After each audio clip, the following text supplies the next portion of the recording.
Bom dia, boa tarde, boa noite. A ideia de gravar esse vídeo é discutir a solução do exercício proposto, que ele é a modelagem e a simulação de um jogo simples de 3 dados, no qual o apostador ele pode apostar em qual seria a soma das faces dos 3 dados que são jogados. E para isso a gente vai utilizar alguma ferramenta computacional. A ferramenta recomendada é o Google Colab. Entretanto, vocês podem resolver isso de diversas maneiras, com MATLAB, com Python puro, com C puro. Existem diversas ferramentas que podem ser utilizadas. Então, considerem um jogo hipotético no qual 3 dados de 6 faces são rolados simultaneamente e os participantes devem apostar no resultado da soma das faces voltadas para cima. Então são 3 dados, a princípio são dados de 6 faces. Existem dados de diferentes faces.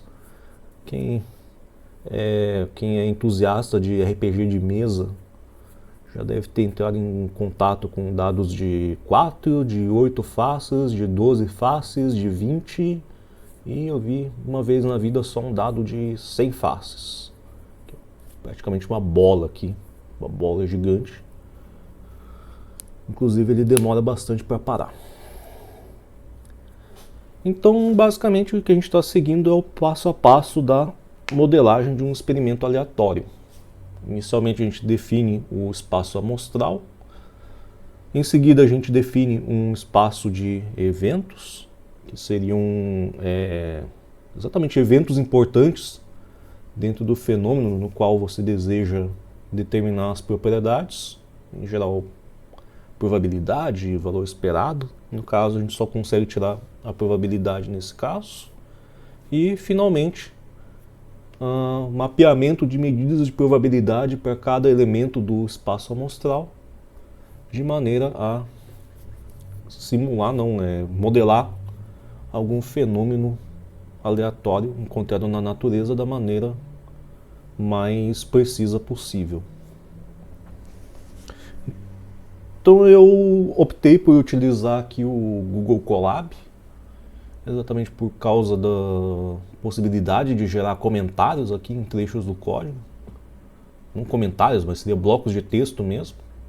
Poderia colocar equações, figuras, as coisas mais diversas possíveis. Que se dá para fazer nas outras ferramentas, eu ainda desconheço como. Então eu vou trabalhar dentro do Google Colab usando a linguagem Python. Vou utilizar 3 pacotes. NumPy eu vou utilizar para manipulações em cima de vetores.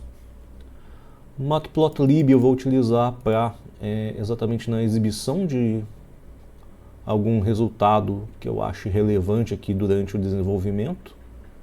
E Random simplesmente é para a geração dos números aleatórios necessários na terceira parte aqui para parcela de simulação. Simulação ela vai servir para a gente validar se a modelagem que a gente fez está adequada ou não. Primeira parte do exercício, descreva um espaço amostral adequado para o experimento. Aqui é bom a gente já ter em mente que mais para frente a gente precisa estabelecer aquelas medidas de probabilidade e dependendo do espaço amostral isso vai ser bastante mais difícil ou mais fácil. Bom, do problema ele indica que a gente está utilizando dados não viciados. Então, de certa maneira, qualquer resultado, qualquer configuração de faces possíveis de ocorrerem, elas vão ocorrer com uma probabilidade igual caso os dados não sejam viciados. Ou seja, você tem um dado de 6 faces, a princípio a probabilidade dele parar com qualquer face para cima ela é idêntica. Caso contrário, ele é um dado viciado, ele vai ter uma frequência de ocorrência de alguma das faces maior do que das outras, e não é isso que a gente quer nesse problema. Então, na hora de definir as probabilidades, a gente sabe que então todas essas configurações de dados com faces para cima, por exemplo, 1, 1 e 1, vão ter a mesma probabilidade. Mais para frente, quando a gente for estabelecer as medidas de probabilidade, isso vai tornar o problema mais simples para a gente. Então, nesse exemplo, eu estabeleci o espaço amostral como todas as possíveis configurações de faces que podem ocorrer dentro desse experimento. Poderia terminar com as 3 faces 1 para cima, 1, 1 e 2, 1, 2 e 1, e assim por diante. Então, para conter esse espaço amostral, eu estou utilizando uma matriz aqui dentro do Python. Chamei essa matriz de resultados, e a cada linha ela vai conter um resultado possível, e em cada coluna o valor da face de cada dado associado a esse resultado. Então, se a gente olhar aqui diretamente o que foi produzido, teria 1, 1 e 1, indicando que os 3 dados pararam com faces 1 para cima, 1, 1 e 2, indicando que o primeiro e o segundo dado pararam com a face 1 para cima, o terceiro dado parou com a face 2 para cima, 1, 1 e 3, seriam os 2 primeiros dados pararam com a face 1 para cima, o terceiro dado com a face 3, até chegar na última entidade aqui do meu espaço amostral, que seria os 3 dados parando com as faces 6 para cima. Para isso, então, eu gerei um código aqui formado por 3 laços, cada um vai varrer os valores possíveis de um dos dados, e com isso eu produzo aqui o que eu estabeleci como espaço amostral do meu problema. Mais para frente, esse espaço amostral ele vai simplificar um pouco o problema, porque eu posso dizer que qualquer um dos resultados aqui desse espaço amostral ele vai ter a mesma probabilidade. E isso vai corresponder possivelmente com a simulação. Então, eu vou ter associado a esse experimento aleatório, a esse espaço amostral, o que a gente chama de espaço de eventos.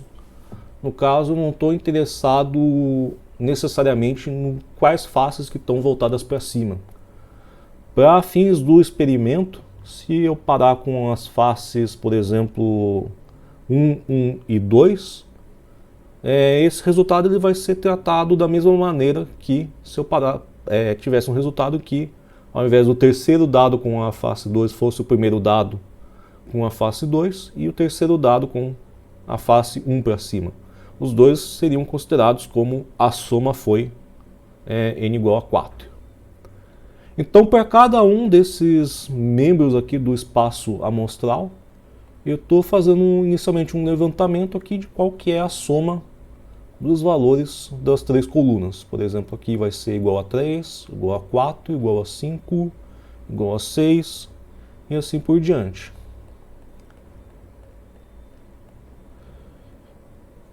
Verificando o resultado, a gente claramente vê que alguns resultados vão ocorrer mais vezes, enquanto outros resultados eles vão ser bastante raros de acontecer.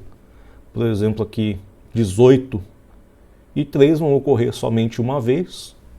Entretanto, resultados como 10 e 11 aqui, eles vão aparecer várias vezes dentro aqui dos possíveis resultados dentro do meu espaço amostral.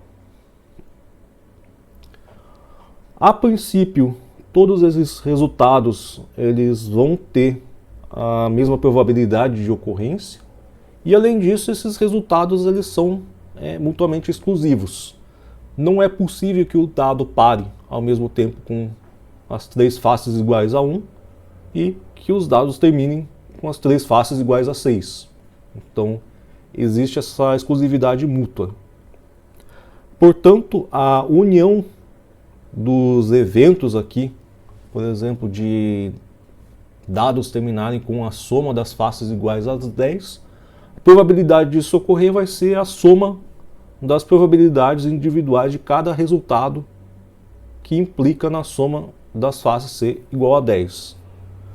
Então eu estou, nesse trecho do código que eu realizo uma varredura aqui entre esse vetor que eu tinha produzido com a soma dos resultados das faces de cada resultado possível no meu espaço amostral, e se eu encontro aqui um resultado, por exemplo, 5, eu pego um outro vetor, exatamente na posição 5, eu adiciono um valor, inicialmente eu tenho o vetor zerado. Ao final desse processo, então eu vou ter, por exemplo, caso dentro do espaço amostral eu tenha, sei lá, 8 resultados favoráveis a essa hipótese da soma das faces ser igual a 11, então no meu vetor eu vou ter exatamente na posição 8 um valor 11. Ao final eu estou dividindo pelo número total de resultados, que seria a cardinalidade do espaço amostral, e com isso eu teria uma medida da probabilidade de ocorrência de cada um desses eventos. A soma das faces dos dados ser igual a n. E o que eu percebo é que eu plotei aqui um gráfico com essas probabilidades. Eu verifico rapidamente aqui que ele tem essa característica de formato de um sino e que tem alguns resultados que são muito mais prováveis do que os outros. Se você pegar aqui os resultados mais ou menos aqui 9, 10, 11 e 12, os 4 resultados têm em média mais ou menos aqui 12% de probabilidade. Então você teria aqui em torno de 48%, quase 50% de probabilidade dos dados pararem nesses 4 valores. Então você tem 15 valores possíveis que poderiam ser apostados. Supor que o maluco poderia apostar em 0, se ele for bem burro, assim, porque 0 é um valor impossível, mas dentro dos valores possíveis você teria 15. Se você pudesse apostar em 4 valores ao mesmo tempo, você teria quase 50% de chance de vencer apostando em somente 4 valores. Para comprovar que esse modelo que a gente está estabelecendo ele é válido e condizente com a realidade, então foi pedida uma simulação de Monte Carlo. Na verdade não com esse nome, simulação de Monte Carlo, mas o que a gente está fazendo seria rodar um experimento de produzir esses valores dos dados aleatórios com um software. Poderia ser o Google Colab ou a ferramenta que vocês acharem mais adequadas. Realizar a acumulação deles dentro de um vetor ou guardar esses resultados diretamente e no final traçar um histograma e comparar esse resultado com o que a gente tinha estabelecido anteriormente, que seria esse gráfico das probabilidades da ocorrência de cada um desses eventos. Então foi solicitado aqui o gráfico com 50 mil experimentos. Bom, caso vocês já conseguem ver o resultado aqui, ele deu relativamente próximo. Entretanto, aqui a gente pode discutir algumas coisas aqui. Digamos que a gente não conseguisse rodar aqui 50 mil experimentos. Que a gente tivesse possibilidade de rodar somente 500 experimentos.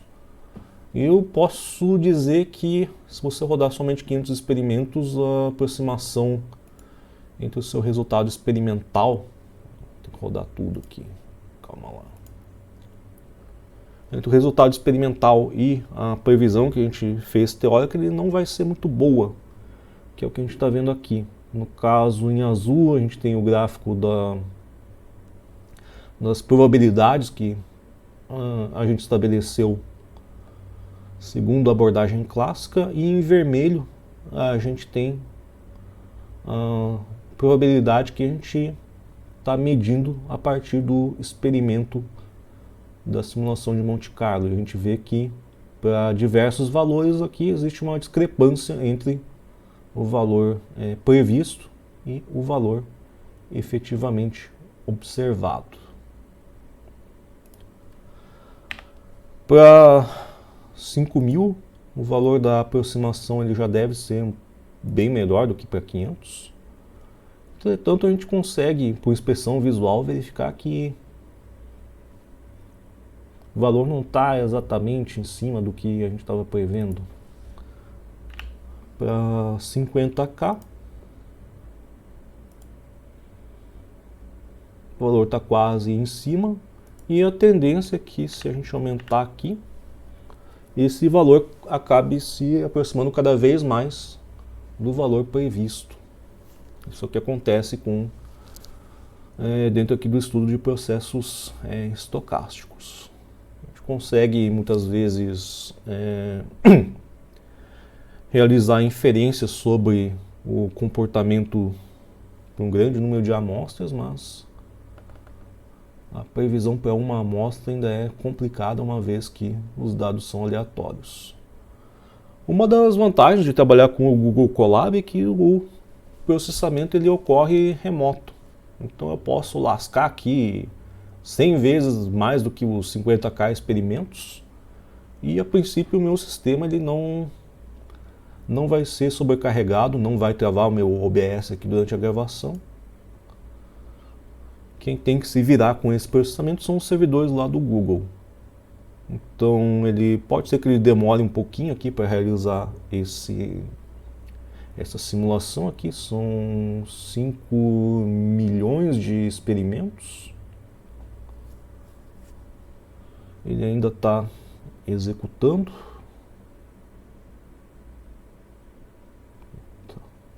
Ele levou aqui 26 segundos. E se a gente comparar então este resultado, a gente quase não tem um pouquinho de bolinha vermelha aqui para baixo, mas é bem difícil aqui de identificar. Mas então a previsão está batendo de maneira bastante precisa com a previsão. O exercício ele não é conceitualmente muito complexo. A ideia desse exercício será mais para vocês terem o primeiro contato aqui com essas ferramentas de simulação, que elas vão ser utilizadas com uma certa frequência aqui dentro da disciplina. Então é bom que você tenha dentro do seu kit de ferramentas pelo menos uma ferramenta aqui de simulação numérica, seja o MATLAB, seja o Google Colab. Mas a ideia é a gente tentar utilizar o máximo possível dessas ferramentas aqui durante o desenvolvimento da disciplina. Eu espero que vocês tenham considerado o exercício interessante e até a próxima.